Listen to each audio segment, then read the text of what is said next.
hasn't done anything wrong. All the fuss is caused by other people talking about him. So the Romans go and arrest an innocent man, and then they brag about what a good and fair legal system they have. We sure need a Messiah, whether or not. Well, it sure doesn't seem to be Jesus. Can you imagine a Messiah letting the Romans arrest him and throw him in jail? That doesn't sound like the kind of Messiah we need. Well, this Jesus may not be a Messiah, but he sure seems to have the power of miracles. My dad says that that's because the devil himself is giving Jesus power. Jesus can do miracles because the devil can do miracles. And the Romans are doing us a favor to throw him in jail. My cousin is a servant in the upper city, and she said that she was serving where Jesus and his disciples were last night. And she said that it was all pretty normal, except that Jesus got down and washed his disciples' feet. Do you think Satan would wash people's feet? No, I suppose not. But neither would a Messiah. This Jesus is sure a mixed-up character. He does great things one day and stupid things the next. He kicks people out of the temple one day and gets arrested the next. Keeps the city in an uproar. This is all a big mess, I think, and nothing's going to come of it, my dad says. I hear some shouting over near the palace. Maybe something's happening. Come on!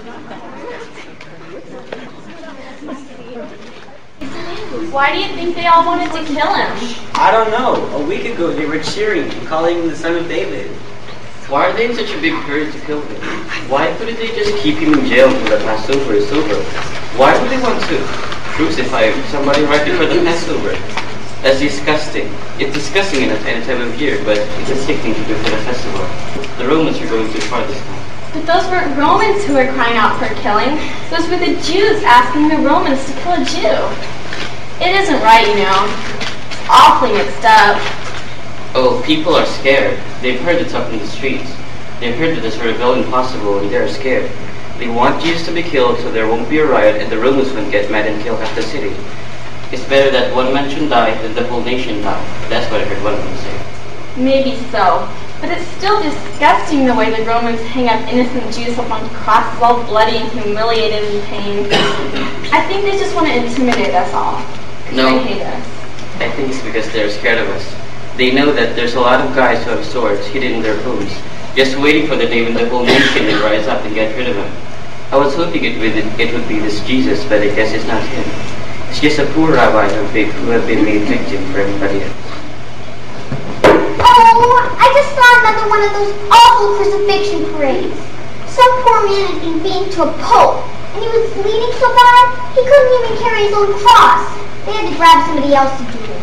It's just sick, I tell you. We don't even treat animals the way the Romans treat us. It must have been Jesus. The Romans are going to kill him. It just makes me mad. Even if Jesus isn't the Messiah, I sure wish we had one. Hey, what's going on? It's only 3 o'clock in the afternoon. Why is it getting so dark so soon? We better rush home and get ready for the festival. Darkness in the middle of the day. This isn't right. Maybe God is angry at us or something. I wonder.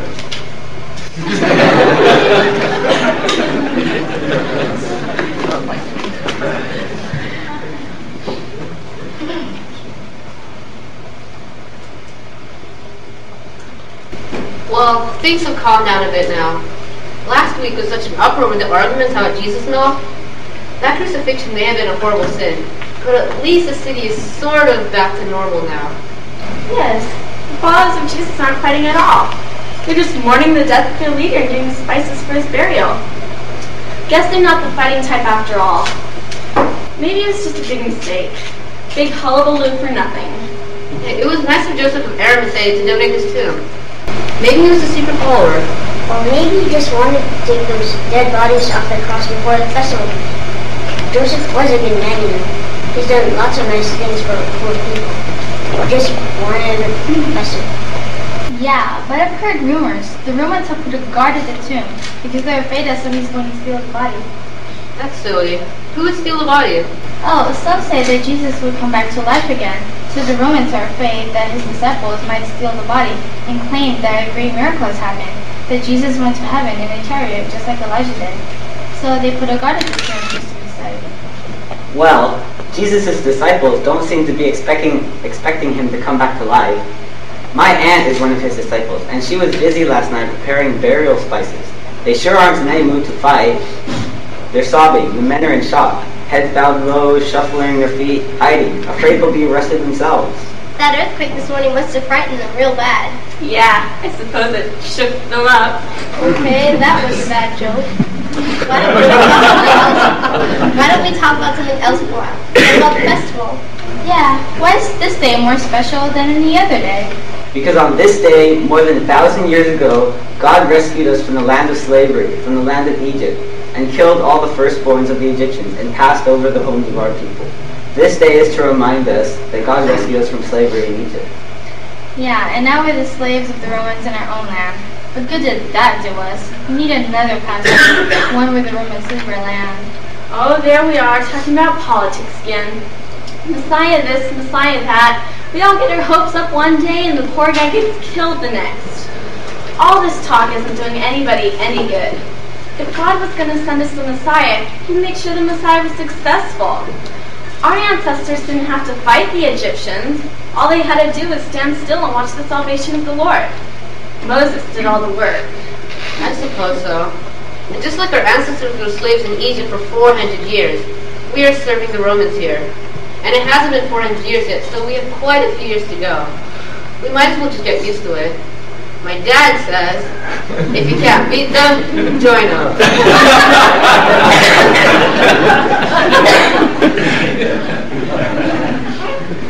Yes, if God has given us into the hands of the Romans, then he wants us into the hands of the Romans. And if we fight it when we aren't supposed to, we're resisting the will of God. We might as well be like Daniel. He served God while serving under the government of Babylon. So we can serve God while serving under the Roman Empire. And when in the Roman Empire, then do as the Romans do? What about the traditions of our ancestors? What about the Passover? What about being faithful to the true God instead of bowing down to stupid idols? Doesn't God want us to be true to our traditions? You'll never guess what I just heard! What? It's about Jesus! Oh no, not him again. Is he causing an uproar even after he's dead? Several people say Jesus is alive! He appeared to some of his disciples, and they're super excited. You don't believe that kind of story, do you? Well, one of those people was my aunt. She was sure of what she saw. And Jesus did say he would come back to life. Oh, come off it. Why doesn't somebody just go into the tomb and prove that he's still there? That's the really exciting part. The tomb is empty. Really? It is? Whoa! The guards are in big trouble. The whole city is talking about it. People have seen Jesus just appear like a miracle. He's alive! Jesus is causing quite a commotion, turning the nation upside down. Who knows? Could this be the Messiah?